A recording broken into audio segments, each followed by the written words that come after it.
Hi നമസ്കാരം. വളരെ പ്രധാനപ്പെട്ട ഒരു വീഡിയോ ഒന്ന് കണ്ടിട്ട് നമുക്ക് അതിനെക്കുറിച്ചിട്ട് കുറച്ച് കാര്യങ്ങളൊന്ന് പറയാം. നേരെ വീഡിയോയിലേക്ക് പോകാം. നിങ്ങൾക്ക് ഖുർആൻ കത്തിക്കാൻ ധൈര്യം ഉണ്ടോ? ഞാൻ തരാം, ഖുർആൻ തരാം. കത്തിക്കാൻ പറ്റുമോ? ഞാൻ മനുസ്മൃതി തരട്ടെ, നിങ്ങൾക്ക് കത്തിക്കാൻ ധൈര്യം ഉണ്ടോ? പറ്റുമോ? മനുസ്മൃതി കത്തിക്കാൻ ധൈര്യമുള്ള ആളുകൾ എത്ര പേരിവിടെ ഉണ്ട്?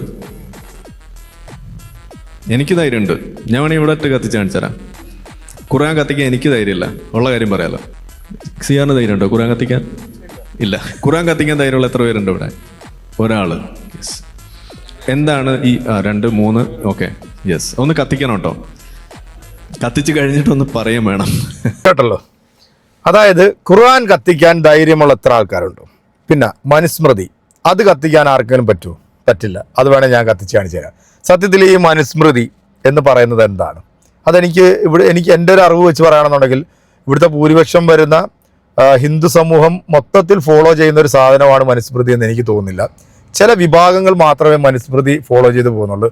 പിന്നെ ഖുർആൻ കത്തിക്കാൻ ആഹ്വാനം ചെയ്യുന്ന ഈ പരമനാറി ഇവൻ മുസ്ലിം നാമം പേര് നടക്കുന്ന ഒരു ചെറ്റയാണല്ലോ. എന്തുകൊണ്ടാണ് ഇവൻ ഈ പേര് മാറ്റാത്തത്? അവനൊരിക്കലും ആ പേര് മാറ്റത്തില്ല. അവൻ ആ പേര് മാറ്റി അവൻ വേറെ ഏതെങ്കിലും പേരിൽ വന്നിട്ടാണ് ഇസ്ലാമിനെ വിമർശിക്കുന്നതെന്നുണ്ടെങ്കിൽ ഇവന് കൊടുക്കുന്ന മറ്റേ ഫണ്ട് മറ്റേ സംഖ്യകളങ്ങ് നിർത്തും. പിന്നെ മനുസ്മൃതി കത്തിച്ചത് കൊണ്ട് ഇവിടെ സംഖ്യകൾ ഇവനെ ഒന്നും ചൊറിയാൻ പോകുന്നില്ല. കാരണം സംഖ്യകൾ പറഞ്ഞു വിട്ടിട്ടുള്ളതാണ്. ഇപ്പൊ ഇവിടെ ഖുർആൻ കത്തിക്കാൻ പ്രേരിപ്പിച്ചുകൊണ്ട് ഇവിടുത്തെ ഒരു മതവിഭാഗത്തിന്റെ മനസ്സിൽ മുറിവാക്കാൻ ഇവൻ ശ്രമിച്ചുകൊണ്ടിരിക്കുന്നു. അതിലൂടെ വലിയൊരു കലാപം സൃഷ്ടിക്കാൻ വേണ്ടിയാണ് ഈ പരമനാറി, ഈ മുക്കാല് തെണ്ടി ഇത് നടത്തുന്നത്. കാരണം അതിനെ വിളിക്കാനായിട്ടുള്ള കാരണം വെച്ച് കഴിഞ്ഞാൽ ചെറുപ്പത്തിലെ ഇവന്റെ തന്ത തന്നെ ഇവനെ കട്ട് ചെയ്തതാണ്. പക്ഷെ ആ കട്ട് ചെയ്ത് കൽപ്പിച്ച് കൂടിപ്പോയതിന്റെ തലതിരിവാണ് അവനിപ്പോൾ ഇതിനകത്ത് വന്നിരുന്നുണ്ട് ഈ ശുദ്ധ തെമ്മാടിത്തരം ഈ ജനങ്ങളോട് ഇങ്ങനെ വിളിച്ചു പറഞ്ഞുകൊണ്ടിരിക്കുന്നത്. എനിക്ക് ഇവനോട് വളരെ വിനീതമായിട്ട് പറയാനുള്ള ഒരൊറ്റ കാര്യമുള്ളൂ. ഈ മനുസ്മൃതി അവിടെ നിൽക്കട്ടെ. ഇവിടുത്തെ ക്രൈസ്തവ സമൂഹത്തിന്റെ ബൈബിൾ അല്ലെങ്കിൽ ഇവിടുത്തെ ഹിന്ദു സമൂഹം ഫോളോ ചെയ്യുന്ന മഹാഭാരതം, രാമായണം, ഈ സാധനം കത്തിക്കാൻ ഇവൻ പറയുമോ? ഇവൻ പറഞ്ഞാണല്ലോ ഇവന്റെ കിടുങ്ങാമണി അടിച്ചു പൊട്ടിക്കാൻ ആമ്പിള്ളേർ അതിനകത്ത് ചാടി കയറും. കാരണം അത് ഇവൻ പറയത്തില്ല. കാരണം ഇവർ സംഘപരിവാർ എന്താണോ പറഞ്ഞു കൊടുക്കുന്നത് അതാണ് ഇവൻ വന്നിരുന്നുകൊണ്ട് ഇങ്ങനെ ഛർദ്ദിക്കുന്നത്. സത്യത്തിൽ ഇവനെ പണ്ട് ഇവന്റെ കുടുംബം തലക്കടിച്ച് പറഞ്ഞു വിട്ടതാ. കാരണം ആ കുടുംബത്തിൽ എങ്ങനെയോ വന്ന് പെട്ടുപോയതാണ് ഇവർ. ആ തന്തയും തള്ളയും നമ്മൾ ഒരിക്കലും കുറ്റം പറയരുത്. കാരണം ഇവന് ജന്മം കൊടുത്തു പോയി എന്നുള്ള ഒരു തെറ്റ് മാത്രമേ അവർ ചെയ്തിട്ടുള്ളൂ. പക്ഷെ പല ഉദരത്തിലും ഇത്തരത്തിലുള്ള ജാരസന്തതികൾ പിറക്കാറുണ്ട്. അത് സാത്താന്റെ സന്തതികളാണ്. അത് ചില സമയങ്ങളിൽ പറ്റിപ്പോകുന്നതാണ്. അങ്ങനെ അബദ്ധത്തിൽ പെട്ടുപോയിട്ടുള്ളൊരു സാധനമാണ്. അന്ന് അവർക്ക് എന്തെങ്കിലും ഒരു ചിന്താഗതി ഇവൻ ഇങ്ങനെ ആകുമെന്നുണ്ടായിരുന്നുണ്ടെങ്കിൽ ഒരു കഴുത്ത് ഞെരിച്ച് ഇവനെ കൊന്നു കളഞ്ഞാനായിരുന്നു.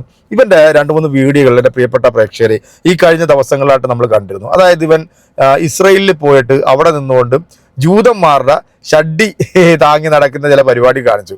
അതിനകത്ത് വളരെ പ്രധാനപ്പെട്ട ഒരു കാര്യം ഇവൻ കഴിഞ്ഞ ദിവസം ചെയ്തിട്ടുള്ള ഒരു വീഡിയോ, അതിനകത്ത് ഇവൻ പറയുന്നത് ലോകത്ത് ഏറ്റവും വലിയ ഭീഷണിയായിക്കൊണ്ടിരിക്കുന്നത് ഇവിടുത്തെ ഇസ്ലാം മതമാണെന്നാണ്.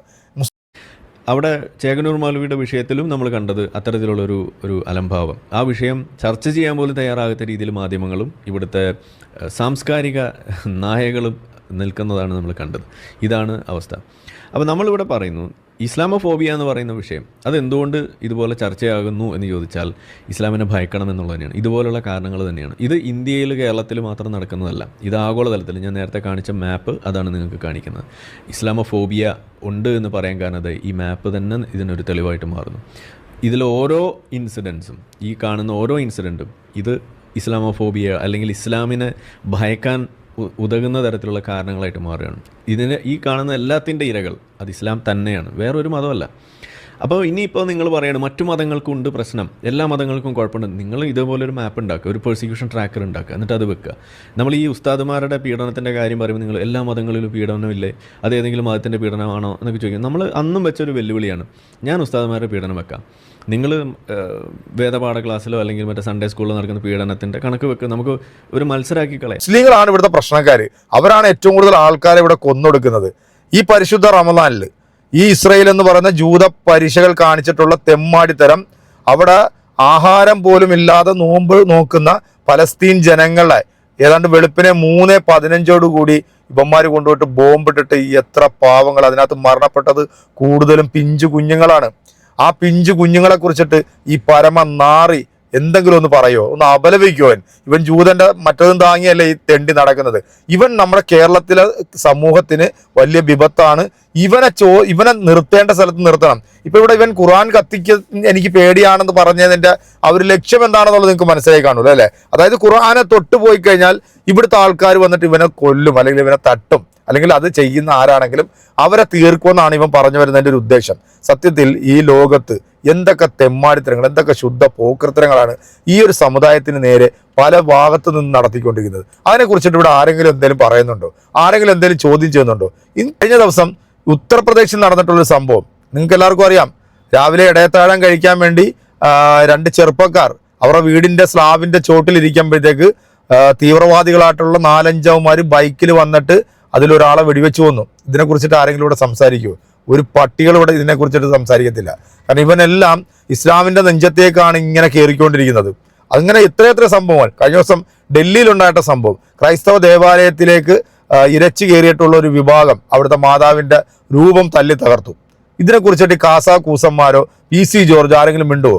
ഈ കേരളത്തിൽ എത്ര സംഭവങ്ങളാണ് ഈ കഴിഞ്ഞ ദിവസങ്ങളായിട്ട് നടന്നിരിക്കുന്നത്. ആലപ്പുഴ ജില്ലയിൽ മാന്നാർ നടന്നിട്ടുള്ളൊരു സംഭവം, ഒരു BJPയുടെ മെമ്പർ ഒരു കളഞ്ഞു കിട്ടിയ ATM കാർഡിൽ നിന്ന് 25,000 രൂപയാണ് മോഷ്ടിച്ചത്. അതിനെക്കുറിച്ചിട്ട് ആരെങ്കിലും സംസാരിക്കുമോ? പാലക്കാട് നടന്നിട്ടുള്ള സംഭവം, BJPയുടെ വലിയൊരു കൊണാണ്ട്ര 16 വയസ്സുകാരനെ പീഡിപ്പിച്ചു, അതും വന്നിട്ടുണ്ട്. അപ്പം ഒരു പ്രത്യേക മതവിഭാഗത്തിലുള്ള ആൾക്കാർ ചെയ്യുമ്പോൾ, അല്ലെങ്കിൽ ആ നാമധാരികളായിട്ടുള്ള ക്രിമിനൽസ് ചെയ്യുമ്പോഴത്തേക്ക് അതൊരു മതത്തിന്റെ നെഞ്ചത്തേക്ക് കൊണ്ടുവെക്കാൻ കാണിക്കുന്ന ഇവരുടെ ഈ ഒരു വ്യഗ്രത, ഇതിനെക്കുറിച്ചിട്ടാണ് എൻ്റെ പ്രിയപ്പെട്ട പ്രേക്ഷകരെ നമ്മൾ ഗൗരവമായിട്ട് ചിന്തിക്കേണ്ടത്. കാരണം ഇവൻ കുറെ കാലമായിട്ട് ഇവിടുത്തെ സംഘപരിവാർ പ്രസ്ഥാനത്തിന് വേണ്ടി വിടുപണി ചെയ്തുകൊണ്ടിരിക്കുക. അപ്പൊ ഇവന്റെ ഈ ഒരു പണിക്കുള്ളൊരു അറുതി കൊടുക്കണമെന്നുണ്ടെങ്കിൽ ഇവിടുത്തെ നിയമ സംവിധാനങ്ങൾ ഇതൊന്നും കാണുന്നില്ല. ഇവനെതിരെ ഒരു കേസ് എടുക്കാനോ അല്ലെങ്കിൽ ഇവനെ ഒന്നും എടുത്ത് അകത്തിടാനോ ഇവരാരും തയ്യാറാകുന്നില്ല. നമ്മൾ എന്തെങ്കിലും പറഞ്ഞു പോയി കഴിഞ്ഞാൽ അത് തീവ്രവാദമാവും, അത് ഭയങ്കര രാജ്യത്ത് വലിയ കുഴപ്പമുണ്ടാക്കുന്ന സംഭവങ്ങളാവും. ഇന്നേ വരെ ഏതെങ്കിലും ഒരു അന്യമത വിഭാഗത്തിൽപ്പെട്ടിട്ടുള്ള ആൾക്കാർ എന്തെങ്കിലും ക്രിമിനൽ പരിപാടി കാണിച്ചു കഴിഞ്ഞാൽ അവരെ ഒന്നും നമ്മൾ മതത്തിന്റെ ലേബിളിൽ നമ്മൾ ചിത്രീകരിച്ചിട്ടില്ല. ആ ചെയ്യുന്നവനെ മാത്രമേ നമ്മൾ പറഞ്ഞിട്ടുള്ളൂ. എന്തുകൊണ്ടാണ് ഇവർ കാലാകാലമായിട്ട് ഈ ഒരു സമുദായത്തെ ഇങ്ങനെ ടാർഗറ്റ് ചെയ്യുന്നത്? ഇവർക്ക് ഭയമാണ് ഇസ്ലാം എന്ന് പറഞ്ഞാൽ. അതാണ് ഇവരുടെ ഏറ്റവും വലിയൊരു അതിൻ്റെ ഒരു വിഭ്രാന്തിയാണ് ഇവരിങ്ങനെ സമൂഹ മാധ്യമങ്ങളിൽ വന്നിരുന്നുണ്ട് നിരന്തരം ഇസ്ലാമിനെ ഇങ്ങനെ ചൊറിഞ്ഞുകൊണ്ടിരിക്കുന്നത്. കാരണം അതാണ് ഞാൻ കാണുന്നത്. ഇന്നിപ്പോൾ ലോകമെമ്പാടും നോക്കുകയാണെന്നുണ്ടെങ്കിൽ ഇസ്ലാം വലിയ രീതിയിൽ ശക്തി പ്രാപിക്കുക. ഭയന്നിട്ടാണ് ഈ നാസ്തികൻ എന്ന് പറഞ്ഞുകൊണ്ട് ജൂതന്മാരുടെയും അല്ലെങ്കിൽ ഇവിടുത്തെ സംഘികളുടെയും അപ്പക്കഷ്ണം തിന്നുകൊണ്ട് ഇവൻ ഇങ്ങനെ വന്നിരുന്നുണ്ട്. ഈ പുലഭ്യത്തര ഈ ചാനലിനകത്ത് ഇരുന്നുകൊണ്ട് ഇങ്ങനെ നിരന്തരം ഇങ്ങനെ വിളമ്പിക്കൊണ്ടിരിക്കുന്നത്. സത്യത്തിൽ ഈ ചോദ്യം ചോദിക്കുന്ന സമയത്ത് അവിടെ ആൺകുട്ടികളായിട്ടുള്ള ആരെങ്കിലും ഉണ്ടായിരുന്നുകൊണ്ട് അവർ ചോദിച്ചേനായിരുന്നു, അതിനുള്ളൊരു മറുപടി അവർ കൊടുത്തേനെ. പക്ഷെ ഇവർ സെലക്റ്റീവ് ആയിട്ടുള്ള ആൾക്കാരെ മാത്രമേ ഇത്തരം സംവാദങ്ങളിൽ ഇവർ കയറ്റാറുള്ളൂ. അതുകൊണ്ട് തിരിച്ചൊരു ചോദ്യം അവരോട് ചോദിക്കാൻ ആരും ഉണ്ടാകത്തില്ല. എന്നാൽ ഒരു പൊതുവേദിയിൽ, ഒരു പബ്ലിക്കിൽ ഇവനെ കയ്യിൽ കിട്ടിക്കഴിഞ്ഞാൽ ഇവനെ ചോദ്യം കൊണ്ട് മാത്രം അടിച്ചിരുത്താൻ കഴിവുള്ള ഒരുപാട് ചുണക്കുട്ടികൾ നമ്മുടെ നാട്ടിലുണ്ട്. പക്ഷെ അങ്ങനെ ഒരു സംഭവത്തിലേക്ക് ഇവൻ ഇറങ്ങി വരത്തില്ല.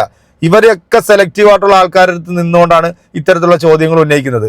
സത്യത്തിൽ ഞാൻ നേരത്തെ പറഞ്ഞതുപോലെ ഇവിടുത്തെ ക്രൈസ്തവ സമൂഹത്തിന്റെ ബൈബിളോ അല്ലെങ്കിൽ ഇവിടെ ഭൂരിപക്ഷ സമുദായം വിശ്വസിക്കുന്ന രാമായണോ ഭഗവത്ഗീതയോ ഒക്കെ കത്തിക്കാനായിട്ട് ഇവൻ ചോദിച്ചിരുന്നുണ്ടെങ്കിൽ ഇവന്റെ ഒരു അവസ്ഥ നമ്മളൊന്ന് മനസ്സിലാക്കണം. അപ്പൊ ഇവിടെ ഖുർആൻ കത്തിച്ചത് കൊണ്ട് ഇവനെ ആരെങ്കിലും തട്ടുമോ അല്ലെങ്കിൽ ഖുർആൻ കത്തിച്ചാൽ ആരെങ്കിലും ഒക്കെ ഇവൻ എന്തെങ്കിലുമൊക്കെ ചെയ്ത് കളയുമെന്നുള്ള ആ ഒരു നെറേറ്റീവ് ഇവിടെ ഉണ്ടാക്കിയെടുത്ത് ഇവിടുത്തെ ജനങ്ങളുടെ ഇടയിൽ ഒരു സ്പർദ്ധ ഉണ്ടാക്കാൻ വേണ്ടി ശ്രമിക്കുന്ന വളരെ ഗുരുതരമായിട്ടുള്ള ഒരു വിഷയമാണ്. കാരണം നാസ്തികർ എന്ന് പറയുമ്പോഴത്തേക്ക് അവർക്ക് എന്ത് തോന്നിയാസോ ഈ നാട്ടിൽ കാണിക്കാം, എന്തിനെ കുറിച്ചിട്ടും തുറന്നു പറയാം, അല്ലെങ്കിൽ എന്ത് തെമ്മാടിത്തരവും വിളിച്ച് പറയാന്നുള്ള ആ ഒരു ഹുങ്കുണ്ടല്ലോ, അത് ഇവിടുത്തെ നിയമപാലകർ അത് മനസ്സിലാക്കി അത് ചെയ്തില്ല എന്നുണ്ടെങ്കിൽ ഇവൻ നാട് കുട്ടിച്ചോറാക്കും. ഇവൻ നാട്ടിൽ വലിയ രീതിയിലുള്ള പ്രശ്നങ്ങൾ ഉണ്ടാകും. കാരണം സ്വന്തം തന്തയും തള്ളയും തലക്കടിച്ച് പറഞ്ഞു വിടുകയും ഇവന്റെ സുഖങ്ങൾക്ക് വേണ്ടി ഇവൻ പല സ്ഥലത്തും പോയി പല 3-4 കെട്ടി അതിനകത്തൊക്കെ കുട്ടികളെ ഉണ്ടാക്കിയിട്ട് കൊടുത്തിട്ട് തിരിഞ്ഞു നോക്കാത്ത ഒരു പരമനാറിയാണ് ഈ പറയപ്പെടുന്ന വൃത്തികെട്ടവൻ.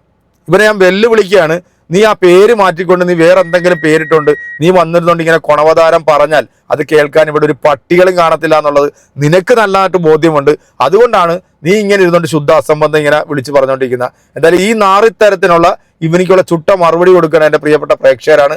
അതിപ്പോൾ നിങ്ങൾക്ക് കമന്റിലൂടെ നിങ്ങൾക്ക് അതിനുള്ള മറുപടി കൊടുക്കാൻ പറ്റത്തുള്ളൂ. പക്ഷെ എന്തെങ്കിലും നേരിൽ കിട്ടുകയാണെന്നുണ്ടെങ്കിൽ ഇതൊക്കെ ഒന്ന് കൃത്യമായിട്ട് ഇവനെ ഒന്ന് പറഞ്ഞ് ബോധ്യപ്പെടുത്തി കൊടുക്കണമെന്നാണ് എൻ്റെ വിനീതമായിട്ടുള്ള ഒരു അഭ്യർത്ഥന. തീർച്ചയായിട്ടും ഈ ഒരു വീഡിയോയുമായി ബന്ധപ്പെട്ട് നിങ്ങളുടെ കമന്റുകൾ അറിയിക്കുക. അടുത്തൊരു വീഡിയോ കാണാൻ എല്ലാവർക്കും